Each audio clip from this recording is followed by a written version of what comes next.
Apache girl was said to be too wild. Lonely rancher just gave her a horse and watched her ride. The dust rose in small clouds around Nauchi's feet as she walked through the iron gates of the Desert Vista Indian boarding school. It was late August 1952, and the Arizona sun beat down mercilessly on the compound of low brick buildings that would become her new prison. She was 16 years old, though her dark eyes carried the weight of someone much older. Her long black hair hung past her waist in a thick braid, and she wore the same faded blue dress she had worn for the past 3 days of travel. The matron who met her at the entrance was a thin white woman with lips pressed into a permanent line of disapproval. Mrs. Henderson looked Naishi up and down with barely concealed distaste, her gaze lingering on the girl's scuffed boots and the small leather pouch that hung around her neck. "You must be the new girl from the San Carlos reservation," Mrs. Henderson said, not bothering to introduce herself. "Follow me, and wipe your feet before you enter any building." Naishi said nothing. She had learned in her short life that silence was often the safest response. She followed the matron through a courtyard where other native girls in identical gray uniforms swept the walkways and tended to flower beds. They glanced up at Naichi with expressions ranging from curiosity to pity. One girl, perhaps 13 or 14, caught her eye and gave a slight shake of her head, as if to warn her of something. The dormitory was a long room with 20 iron beds lined up in 2 rows. Each bed had a thin mattress, a gray wool blanket, and a small wooden trunk at its foot. Mrs. Henderson pointed to a bed near the back corner. "That's yours. Your uniform is in the trunk. You'll change immediately and report to the dining hall in 15 minutes. Meals are at 7, noon, and 6. You're expected to be on time, clean, and quiet. Hair must be cut to shoulder length by tomorrow morning. You'll speak only English within these walls. Apache or any other native tongue will result in punishment. Do you understand?" Naichi's jaw tightened. Her hand instinctively moved to touch her braid. "I understand the words you say," she replied in carefully measured English, "but I will not cut my hair, Mrs. Bassel." Henderson's face flushed red. "You will do as you're told, girl. We've dealt with wild ones like you before. They all learn eventually." After the matron left, Naishi sat on the edge of her assigned bed and stared at the gray uniform folded in the trunk. Wild. But that was the word they always used. Her teachers at the day school on the reservation had called her wild when she refused to sit still during lessons that taught her nothing useful. The missionary woman had called her wild when she asked why the Christian God would create people only to be angry at them for being themselves. The government agent had written it in his report when her mother had signed the papers sending her here. Girl is intelligent but wild, unsuitable for integration without significant behavioral correction. What none of them knew, what none of them cared to know, was that Naichi had once been different. As a small child, she had been curious and quick to smile. Her father, a man named Kay Wakela, who had been born in the last free years before the Apache were forced onto reservations, had taught her to read the desert, to understand the language of animals, to move through the world with awareness and respect. He had taught her that being Apache meant carrying the strength of those who came before, that their ways were not inferior, but simply different. Her father had died 6 months ago. The fever had come suddenly, and by the time the doctor from the agency arrived 3 days later, it was too late. Nachi had sat beside his body for hours, singing the old songs he had taught her, until her mother finally pulled her away. After that, everything had changed. Her mother, a woman worn down by poverty and loss, had tried to keep them both fed on the meager rations provided by the government and the occasional work she could find cleaning houses in the nearby town, but it was not enough. When the agent came and suggested the boarding school, promising that Naichi would be fed, clothed, and educated, her mother had seen no other choice. Naichi understood this logically, but her heart felt the abandonment like a physical wound. The first dinner at the school was a lesson in humiliation. The girls sat in straight rows at long wooden tables. They ate in complete silence while a teacher read from the Bible. The food was bland and unfamiliar. Boiled potatoes, gray meat of indeterminate origin, and white bread that stuck to the roof of Naichi's mouth. She forced herself to eat, knowing she would need her strength. After dinner, a girl approached her in the dormitory. She was perhaps 17, with cropped hair and weary eyes that had seen too much of this place. "I'm Mary," the girl said quietly in English, then even more quietly in Apache. "My real name is Desba." Naichi felt something ease slightly in her chest at the sound of her own language. "Naichi," she replied. "Don't let them hear you speak Apache," Mary warned. "They wash your mouth with soap, sometimes worse. And about your hair, they'll cut it while you sleep if you don't do it yourself. I've seen it happen." That night, Naichi lay awake on her thin mattress, staring at the ceiling, Around her, other girls breathed in the rhythms of sleep, some whimpering from dreams she could only imagine. Her hand clutched the leather pouch around her neck. Inside was a small, smooth stone her father had given her when she was 7, from the place where he had been born, where his people had once lived free. It was all she had left of him, of that life before. She thought about her grandfather's horses. Before the government had taken most of their land and livelihood, her mother's father had kept a small herd of paint horses, descended from the great horse tradition of the Apache people. Naichi had spent countless hours with those horses as a child, learning their moods and their language, feeling the power of their movement beneath her. When her grandfather died and the horses had to be sold, she had felt a piece of herself die with them. The memories made her chest ache with a longing so intense she had to bite her lip to keep from crying out.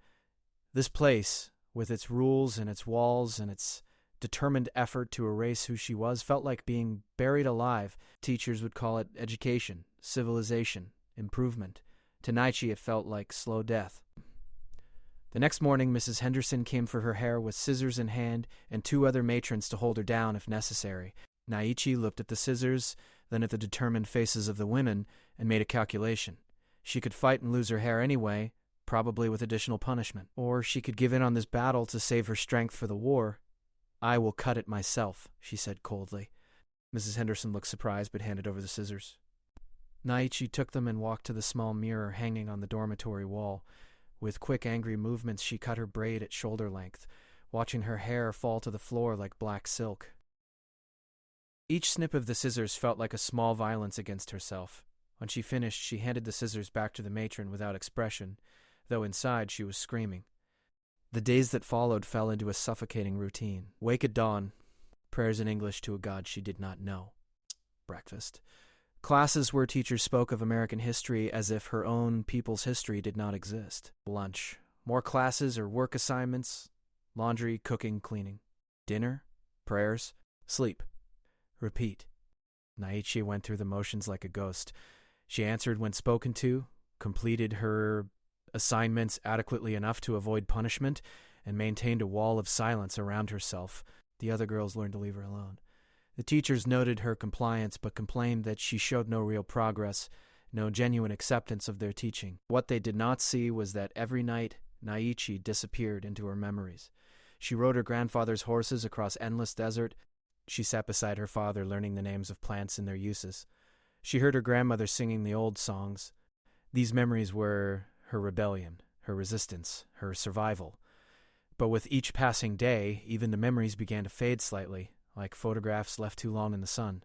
Naichi could feel herself becoming hollow, and this frightened her more than any punishment the school could devise. She began to understand what Mary had meant with those weary eyes. This place did not just change you on the outside. It worked its way inside, slowly replacing who you were with who they wanted you to be. 3 weeks into her time at Desert Vista, Naichi ran away for the first time. She simply walked away during a work detail in the garden, slipped through a gap in the fence, and started walking north toward the reservation. She made it nearly 15 miles before the school's truck caught up with her.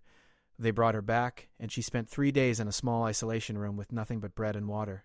She ran away again 2 weeks later. This time she made it 20 miles. The punishment was longer. The third time she planned more carefully. She took food, moved only at night, and headed east instead of north. She made it almost to the reservation border before exhaustion forced her to rest. That was when they found her, curled up beneath a mesquite tree, sleeping so deeply that she did not even hear them coming. This time the principal himself spoke to her. Mr. Thornton was a severe man with gray hair and cold blue eyes. "You're wasting everyone's time, including your own," he told her. "You will not make it back to the reservation. Even if you did, what's there for you? Your mother sent you here because she couldn't feed you. Running away changes nothing." His words landed like stones because they were true.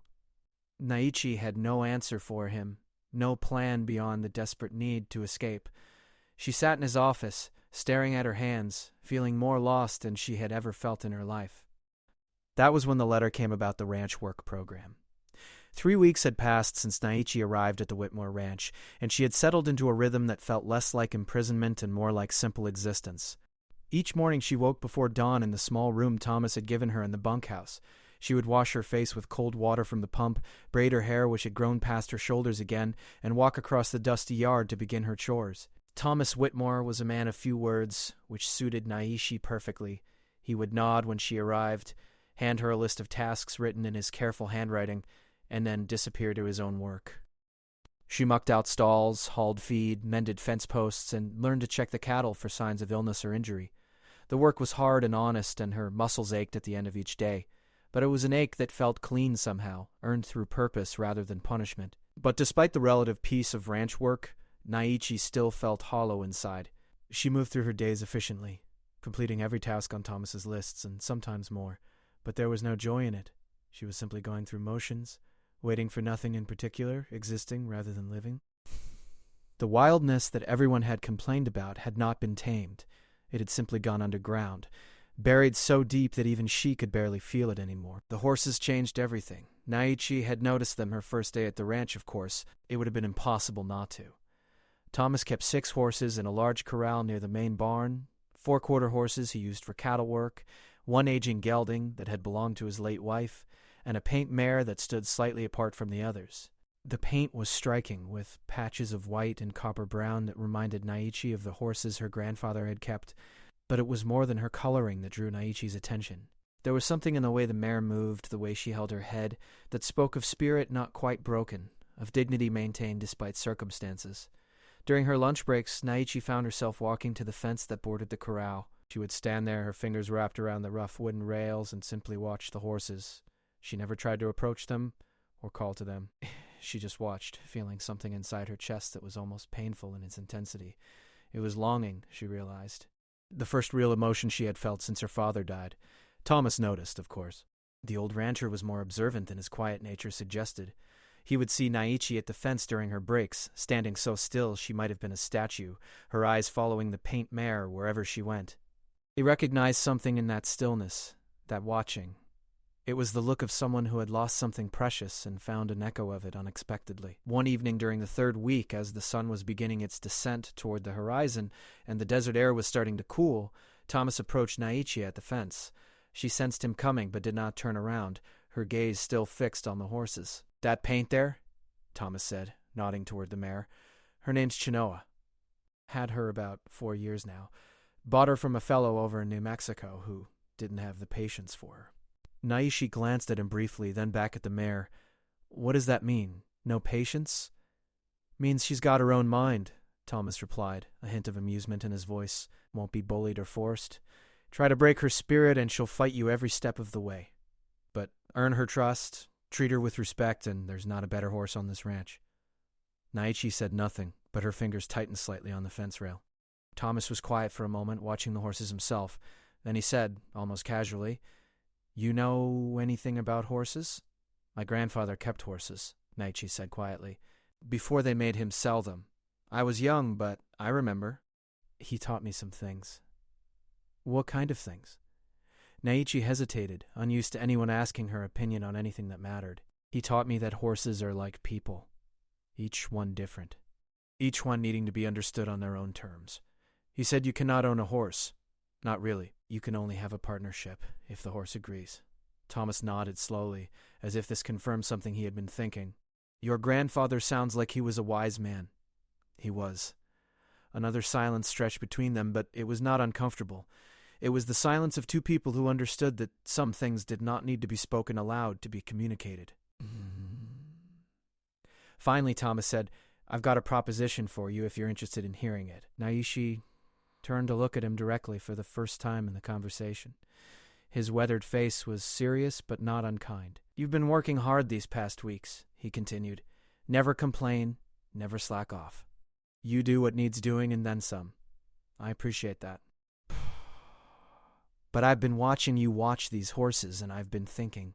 A ranch hand who can't ride is only half useful, and I figure you've got more potential than that." He gestured toward Chinoa.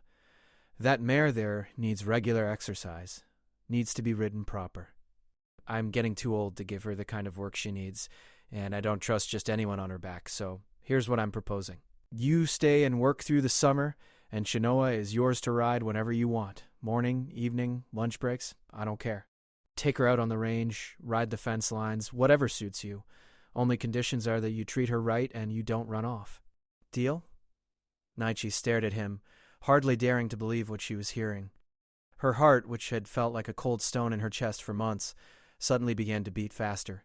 She looked from Thomas to the paint mare and back again, searching his face for any sign of cruelty or trick, but there was none. He was simply offering her something, expecting nothing in return except that she would stay and do the work she was already doing. "Why?" she asked, her voice barely above a whisper. Thomas shrugged. "Because I think it might be good for both of you. The horse needs riding and you need—" He paused, choosing his words carefully. "You need something that's yours, something to care about." Naichi felt her throat tighten. She wanted to say yes immediately, wanted to climb that fence right then and go to the mare, but years of disappointment and loss had taught her caution. What if the school says I must return before summer ends? "We'll deal with that if it comes," Thomas said simply. "For now, we've got an agreement with them through August. That's 3 more months. Plenty of time for riding." She looked at the mare again. Chinoa had wandered closer to the fence and was watching them with intelligent dark eyes, as if she knew she was being discussed. Naichi's fingers ached to touch her, to feel the warmth of a horse beneath her hands again. "Yes," she said finally. "I accept your deal." Thomas nodded, as if he had expected nothing else. "Good. Come on then. Let's introduce you properly." He opened the gate to the corral and gestured for Naichi to follow. She stepped through carefully, her heart pounding now with anticipation and something that felt almost like fear. It had been so long since she had been this close to horses. What if she had forgotten everything her grandfather taught her? What if the mare did not like her? "Go slow," Thomas advised from behind her. "Let her come to you if she wants." "No forcing it." Naichi nodded and walked slowly toward the center of the corral. The other horses watched with mild interest but did not approach. Chinoa, however, raised her head and studied Naichi intently. The girl stopped about 10 feet away and simply stood there, making herself small and unthreatening. She did not reach out or make any sudden movements. She just waited. And then, surprising even herself, Naichi began to speak softly in Apache. The words came from somewhere deep inside. Words she had not spoken since coming to the boarding school. Words she had almost forgotten she knew. She spoke the old greetings her grandfather had taught her, the words used to approach a horse with respect. She told Chinoa her name and her grandfather's name. She told the mare about the horses she had known as a child, about running across the desert with the wind in her hair. Thomas could not understand the words, but he understood the tone, the rhythm, the gentleness. He stood by the fence and watched, knowing better than to interrupt. Chinoa's ears swiveled forward, catching every sound. She took a step toward Naiche, then another. Slowly, cautiously, the mare closed the distance between them until she was close enough that Naiche could smell her, that warm hay and dust smell that was uniquely horse. Naichi remained still, barely breathing, as Chinoa lowered her head and snuffled at the girl's outstretched hand. The touch of the mare's soft nose against her palm broke something open inside Naichi. She felt tears spring to her eyes, the first tears she had allowed herself since her father's death. But she did not pull away or try to hide them. She simply stood there, her hand now gently stroking Chinoa's face, feeling the solid reality of this living, breathing creature who had chosen to trust her. "Well, I'll be," Thomas muttered from the fence, a slight smile crossing his weathered face. For the next hour, as the sun continued its descent, Naiche simply spent time with Chinoa. She ran her hands along the mare's neck and shoulders, checking her over the way her grandfather had taught her. She examined her hooves, noting that they needed trimming soon. She spoke to the horse in a mixture of Apache and English, her voice growing stronger and more confident with each passing minute. When it was finally too dark to see clearly, Thomas called out that it was time for supper. Naichi gave Chinoa one last stroke along her neck and walked back to the gate. As she passed through it, Thomas said quietly, "Tomorrow morning, if you want, we can saddle her up, see how you two do together." Naichi looked at him, and for the first time since arriving at the ranch, she smiled. It was a small smile, tentative and unpracticed, but it was real. "Yes," she said, "I would like that very much." That night, lying on her narrow bunk in the small room Thomas had given her, Naichi could not sleep. But for the first time in months, her sleeplessness was not caused by grief or despair. Instead, she lay awake thinking about tomorrow, about the feel of Chinoa's warmth, about the possibility of riding again. She thought about the wind on her face and the movement of a horse beneath her, about freedom and partnership and something worth waking up for. She reached for the leather pouch that still hung around her neck and pulled out her father's stone. She held it in her palm, feeling its smooth surface. "I found something, Father," she whispered into the darkness. "Something that feels like home." The next morning arrived with a sky so clear and blue it seemed to stretch forever. Naichi was awake before the first light touched the horizon, unable to stay in bed a moment longer. She dressed quickly, braided her hair with trembling fingers, and stepped out into the cool pre-dawn air. The ranch was quiet except for the occasional shuffle of horses in the corral and the distant call of a desert bird greeting the coming day. She found Thomas already in the barn, preparing Kanoa's saddle and bridle. He looked up when she entered, nodded once in greeting, and returned to his work. Naichi watched as he checked the leather straps and buckles with practiced efficiency, his gnarled hands moving with the certainty that came from decades of experience. "Come here," he said without looking up.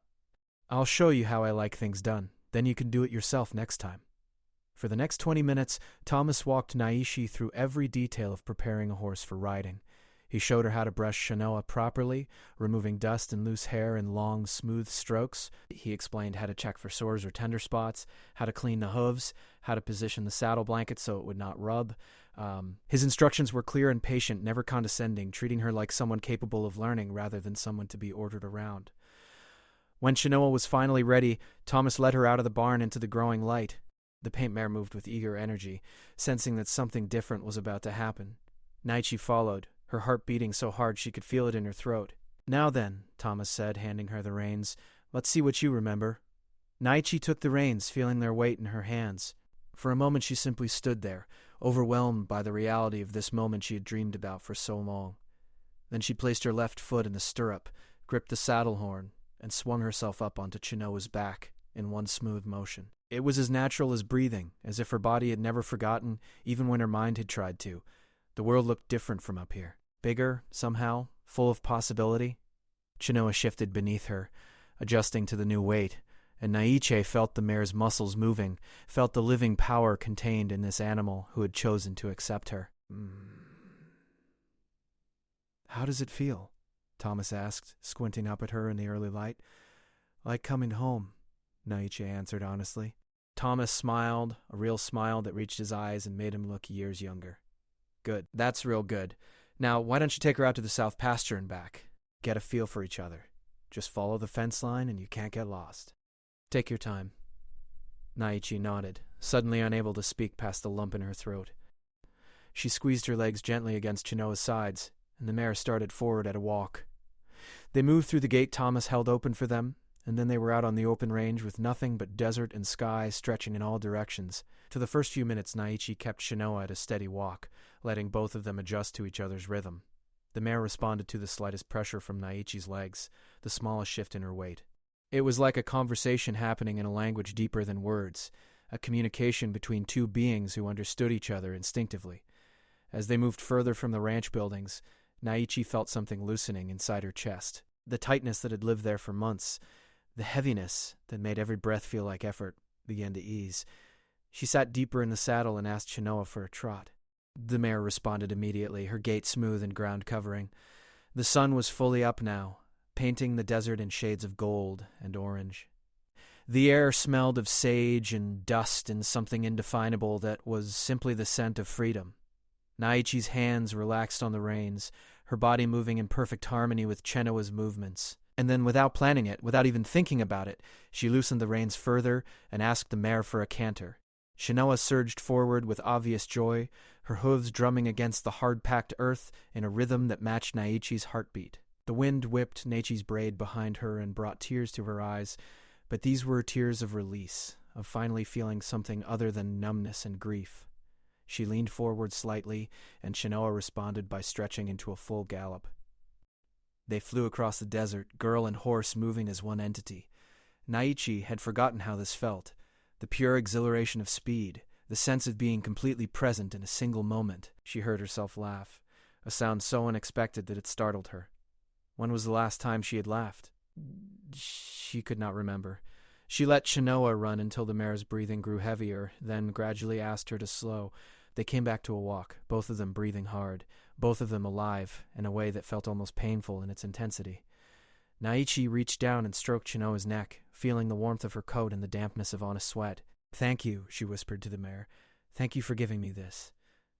They made their way back to the ranch slowly, neither of them in any hurry to end this perfect morning. When they came through the gate, Thomas was sitting on the porch of the main house with a cup of coffee, clearly having been watching for their return.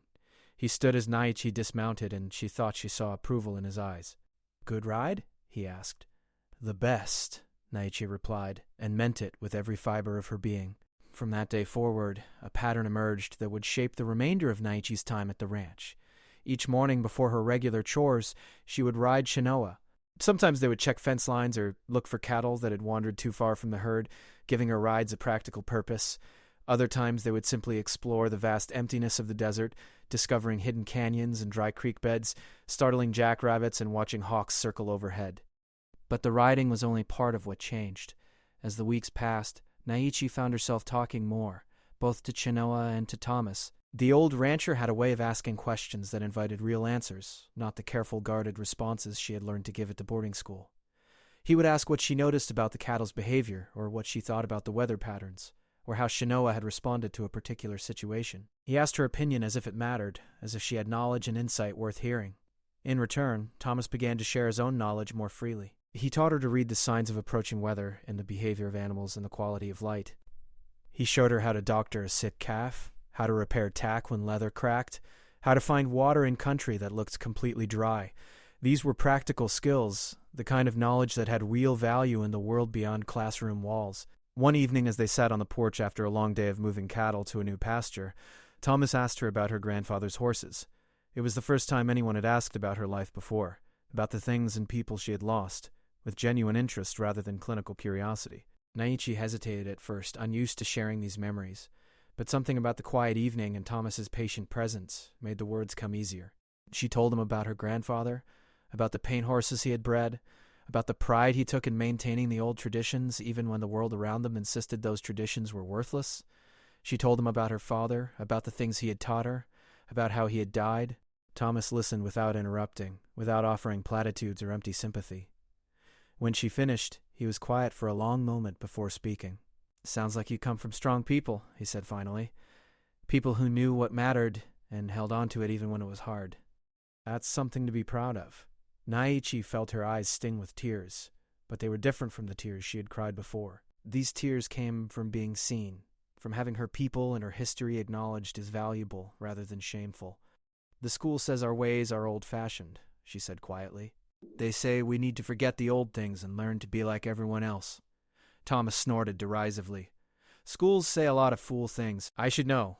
I barely made it through the 8th grade before I ran off to work ranches. Best education I ever got came from paying attention to the world around me and to people who actually knew what they were doing." He paused, then added, "Your grandfather's knowledge about horses, your father's understanding of the desert, that's not old-fashioned. That's wisdom. There's a difference." As June turned to July, Naichi noticed changes in herself that went beyond just the physical strength she was building from hard work. She walked differently now, with her shoulders back and her head up. She made eye contact when people spoke to her instead of staring at the ground. She had opinions about things and was learning to voice them. The hollowness inside her had not disappeared completely, but it was filling gradually with new experiences, new skills, new confidence. Thomas noticed too, though he said nothing directly. Instead, he began giving her more responsibility. He started asking her to make decisions about which pasture to use or how to handle a particular problem with the cattle. He treated her less like a worker following orders and more like a partner whose judgment he trusted. One afternoon in mid-July, they were working together to repair a section of fence that had been damaged in a storm.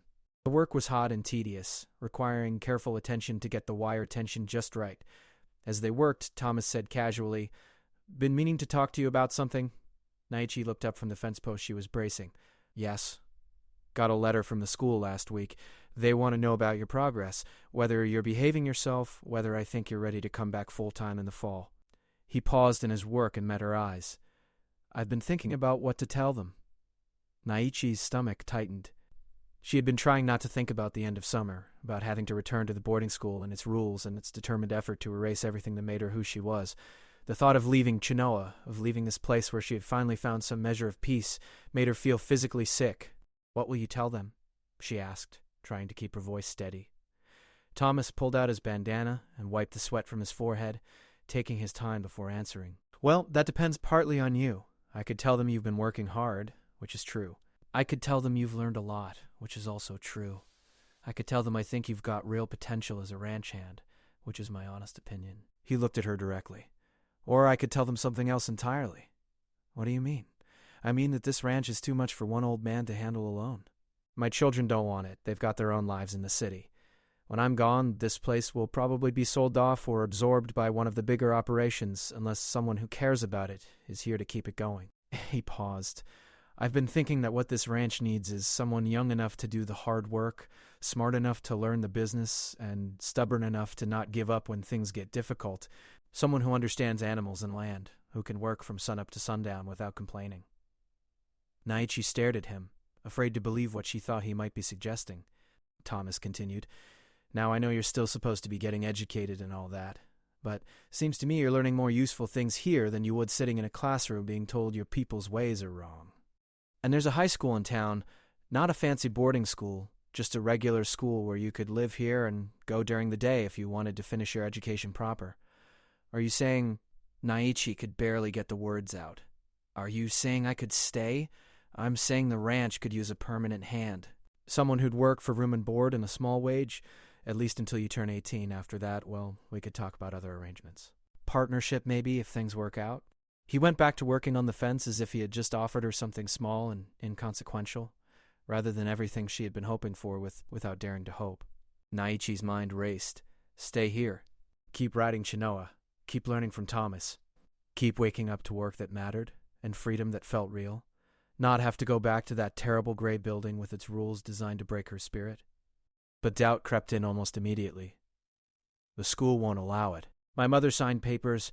Your mother signed papers saying you'd get educated and taken care of? Thomas interrupted. Doesn't say it has to be at that particular school. And you're 16 now. In 2 years you'll be 18 and able to make your own choices anyway. Seems to me... we could work something out with the authorities if we're persistent enough. He glanced at her. Question is it what you want? What did she want?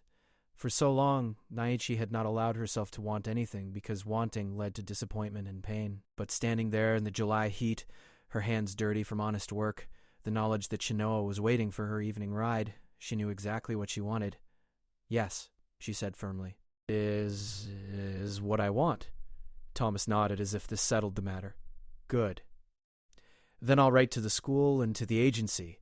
Might be some resistance at first, but I can be pretty stubborn when I need to be. We'll figure it out. That evening, Naichi rode Chinoa out to watch the sunset. She sat on the mare's back on a small rise that overlooked the ranch, watching the sky turn from blue to orange to deep purple. For the first time since her father's death, she felt something that resembled hope. Not the wild, desperate hope of escape, but something quieter and more sustainable, the hope that came from having a place to belong and work worth doing. She thought about her father and her grandfather, about the strength they had shown in maintaining their dignity and their ways despite everything working against them. She was finding her own way to do the same thing, not by refusing to change or learn, but by choosing what to preserve and what to adapt, by finding people who respected rather than diminished her. I think they would understand, she whispered to the desert wind. I think they would be proud. Chinoa shifted beneath her, patient and steady, and Naichi knew with absolute certainty that whatever challenges lay ahead, she would face them. She was not the same broken, hollow girl who had arrived at this ranch months ago. She had found her strength again, and more than that, she had found a future worth fighting for. The letter from the boarding school arrived on a Tuesday morning in early August. Naichi saw the official envelope in Thomas's hands as he walked back from checking the mailbox at the end of the long drive. Her stomach clenched with anxiety as she watched him tear it open and read the contents, his weathered face giving nothing away. She was cleaning Chinoa's hooves, a task that had become part of her daily routine, but her hands stilled as she waited for Thomas to speak. The mare sensed her tension and turned her head to nuzzle Naichi's shoulder, offering wordless comfort. Thomas folded the letter carefully and tucked it back into the envelope. When he looked at Naichi, his expression was thoughtful rather than worried, which she took as a good sign. They want you back, he said simply. School starts in 3 weeks and they expect you to return to the dormitory by the 1st of September. They say you've completed your work program satisfactorily and now it's time to continue your education proper. Naichi's heart sank. She had known this moment would come, but hearing the words spoken aloud made it real in a way that her worried thoughts had not. She opened her mouth to speak, but Thomas held up a hand. I'm not finished, he said. I wrote them back 2 weeks ago like I told you I would. Explained the situation here, told them about the arrangement I was proposing. This letter doesn't mention my letter at all, which means either they haven't received it yet or they're choosing to ignore it. He pulled out his bandana and wiped his forehead, though the morning was still relatively cool. So I figure we've got two choices. You can go back like they're asking, or we can fight this thing proper. How do we fight it? Naiche asked, her voice steadier than she felt. Well, first thing is, I need to talk to your mother. She's the one who signed the original papers, so she's the one who can agree to change the arrangement. Then we need to deal with the agency and the school board. It's not going to be quick or easy, but I didn't expect it would be. He looked at her seriously. But I need to know you're sure about this. Really sure. Because once we start down this road, there's going to be people asking you questions, maybe trying to convince you to go back to the school. You need to be able to stand firm. Naichi thought about the boarding school, about the gray uniforms and the silent meals and the constant message that everything about her people and her past was wrong and shameful. Then she thought about the past months here at the ranch, about the feeling of Chinoa beneath her as they galloped across open desert, about learning skills that felt meaningful and important, about Thomas treating her like a person whose thoughts and abilities mattered. I am sure, she said firmly. This is where I want to be. Thomas nodded slowly. All right then. I'll drive up to the reservation this weekend. Talk to your mother face to face. That's better than a letter anyway. The days until the weekend crawled by with agonizing slowness.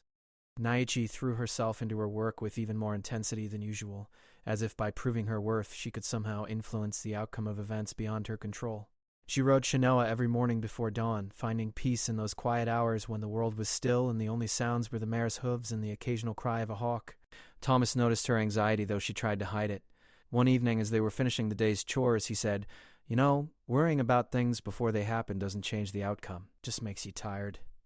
"I know," Naiche replied, "but I cannot help it. What if my mother says no? What if she wants me to return to the school?" "Then we'll deal with that when it happens," Thomas said practically. "But your mother sent you to that school because she couldn't feed you, not because she wanted to get rid of you. If we can show her that you'll be taken care of here, that you'll finish your education and learn a trade, she might see things different."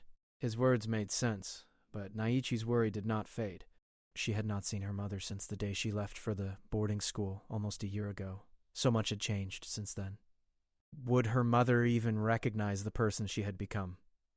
Saturday morning arrived with clouds building on the horizon, promising one of the rare summer thunderstorms that brought brief relief from the desert heat. Thomas prepared for the long drive to the San Carlos reservation, checking the truck's oil and water, packing a canteen and some food for the journey.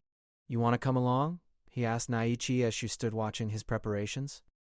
She considered it for a moment, then shook her head. "No, I think you should talk to her alone first. Mother does not always say what she really thinks when I am there. She tries to protect me from worry." Thomas nodded understanding. "All right. I should be back before dark. You hold down the fort while I'm gone." After he left, the ranch felt strange and empty despite the presence of the animals. Naichi went through her usual routine of chores, but her mind was miles away, imagining the conversation between Thomas and her mother. What would he say? How would her mother react? Would she be angry that Naichi wanted to stay away, or relieved that her daughter had found a place to belong? The storm arrived in early afternoon, bringing thunder that rolled across the desert like drums and lightning that split the sky in jagged lines of white fire. Naichi brought the horses into the barn for shelter, and then stood in the doorway watching the rain fall in sheets. Chenoa came to stand beside her, both of them drawn to the drama of the storm. "Whatever happens," Naichi said quietly to the mare, "I will always be grateful for this time. You helped me remember who I am." The rain stopped as suddenly as it had begun, leaving the desert smelling fresh and clean. Naichi spent the rest of the afternoon cleaning tack and organizing the barn, keeping her hands busy while her mind worried.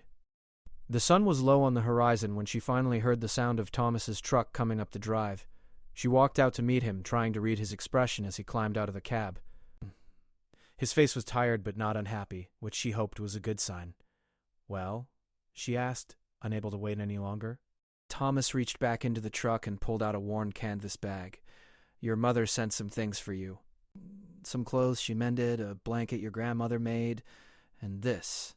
He handed her a folded piece of paper. With trembling hands, Naichi opened the paper. Her mother's handwriting was careful and unpracticed, the letters formed slowly by someone for whom writing did not come easy.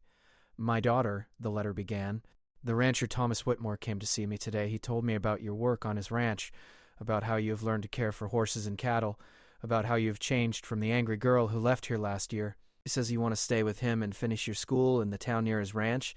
He says he will make sure you are fed and clothed and educated properly. I will not lie to you, daughter. When I sent you to the boarding school, my heart broke. But I could not feed us both, and I thought the school would give you chances I could not. I thought it was the right thing, even though it hurt.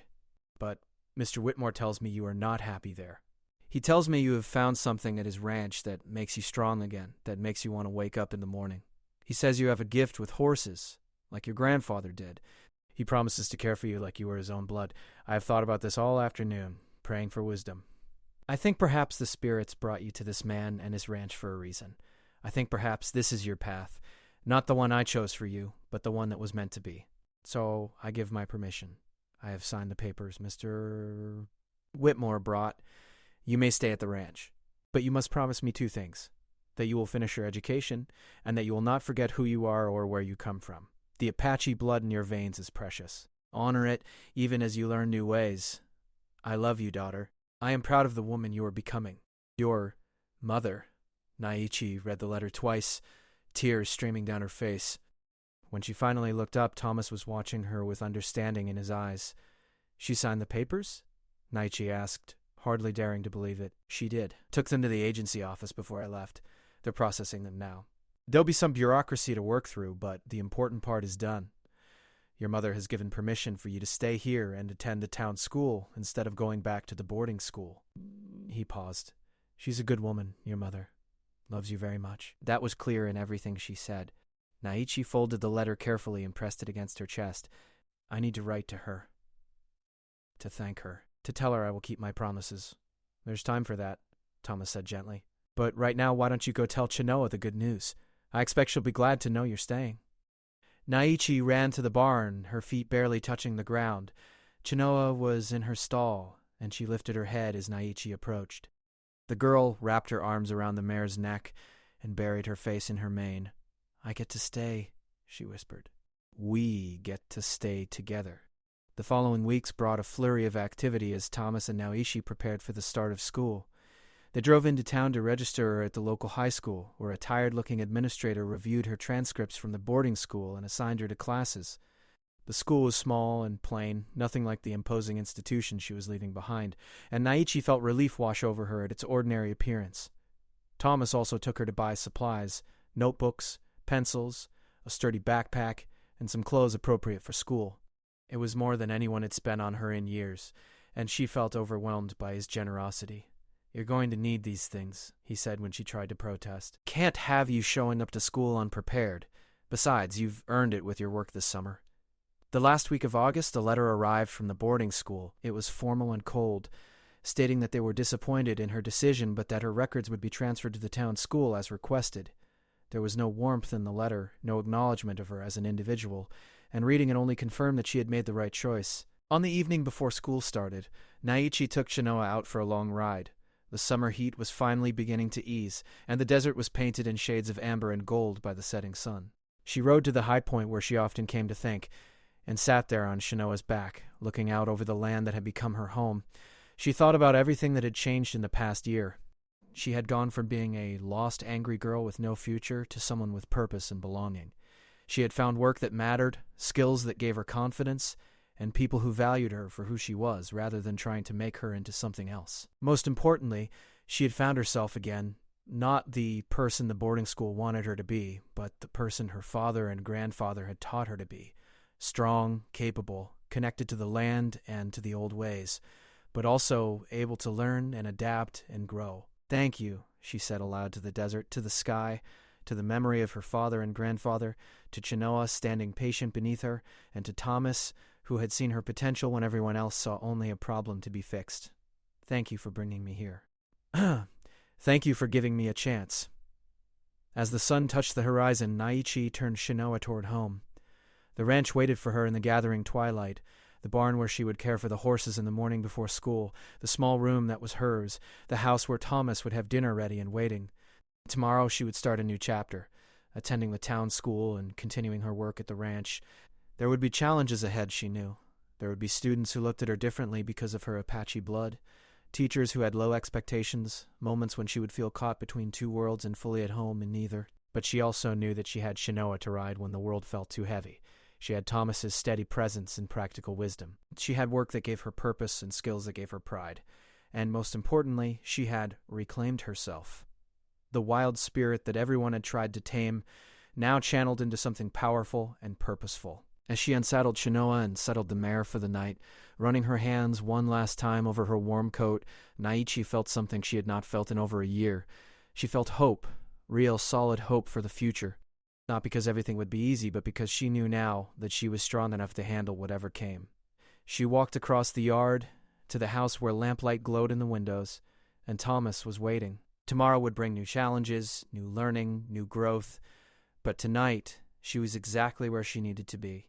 Home at last, wild in all the right ways, and finally, blessedly free. The door opened before she reached it, and Thomas stood silhouetted against the warm light from inside. "Supper's ready," he said simply. "Come on in." Naichi smiled and stepped across the threshold, leaving behind the girl she had been and stepping forward into the woman she was becoming. Behind her, the desert stretched vast and beautiful under the emerging stars, bearing witness to one girl's journey from brokenness to belonging, from despair to hope, from captivity to the kind of freedom that mattered most, the freedom to be exactly who she was meant to be,